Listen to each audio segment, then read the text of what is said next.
Rams TV here on BradentonMarauders.com as the Pirates get set to take on the Rays here on a beautiful Monday afternoon. And a special guest joining us here at McKechnie Field, it's Keith Olbermann. And I know for all your punditry lately, you're actually well known as a sports personality in the media business. Yeah. Tell me a little bit about your love for baseball and how far back that goes. Well, let's see, this is my 45th season.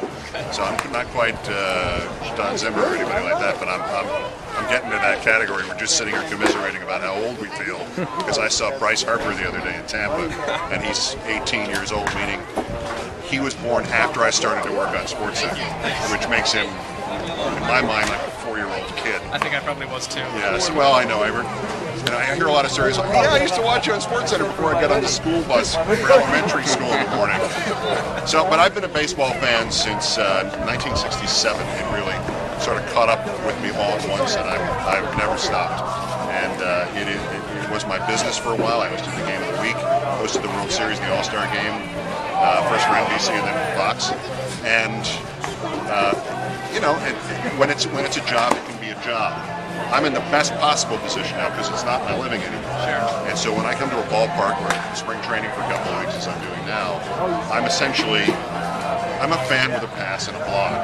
And there's nothing better than that because I can just sit here and talk to guys without needing them to tell me anything important.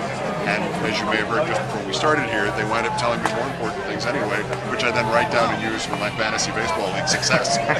It's funny because I tell a lot of our guys. Brandon Gomes, just remember that name. Okay. I talk to a lot of our guys in terms of being young and being in this situation. And is there an awestruck to it when Manny walks by or something like that? Is it almost awestruck at who you are, but seeing these type of guys and just being a fan? Yes, because look, even when I was working, I remember this distinctly. It was an American League Championship game that I was sort of hosting for Fox. I was on the field, 5 minutes before the game started, and Jim Bouton, the baseball author and longtime broadcaster for that pitcher with the Yankees, walked by. He was covering it for one of the New York stations, and he said, "Are you remembering? Are you remembering to tingle? Are you tingling or not? I'm tingling." And the point is that you should be able to maintain that as a fan or as a broadcaster or whatever. And the day you come out to a ballpark and you don't feel that way, then you better think about what it is you're doing wrong. Because the game will always provide you with something worth tingling over, no matter what stage of it your fandom is or your work in it or whatever it is. However you're associated with baseball, we're here because it's baseball. I know that sounds like a redundant tautology, but there's something collective about this, and even if you are quote unquote just a fan, you're part of the family. We gave you the Marauders hat before we started. Very nice, and it fits too. And you knew who they were too. Well, there's a couple of signs right on the way in. I've been here since about 10. Just to give you the credit for it.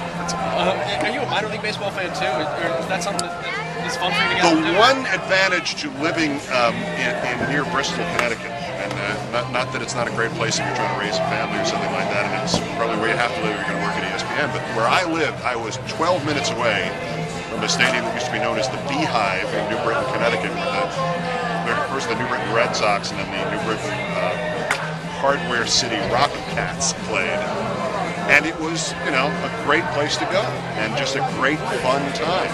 And even in New York, where I live, everybody saw you got the Mets and the Yankees, and I'm a Yankee season ticket holder, and my seats are in the front row. I'm just to the left of the plate, and 45 years of being a fan, I finally worked up to the front row.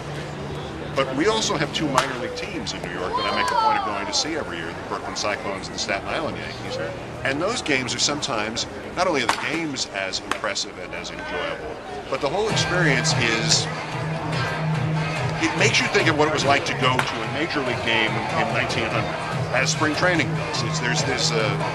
There's something spectacular about the minor league experience because it provides what spring training does for these fans now on a year-round basis. You get to really know these guys, and there's no real sociological difference.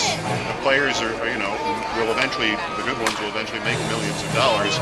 The rest of them are, hoping to get 20,000 this year. I mean, and that levels things in a way we can't really appreciate these days in sports anywhere.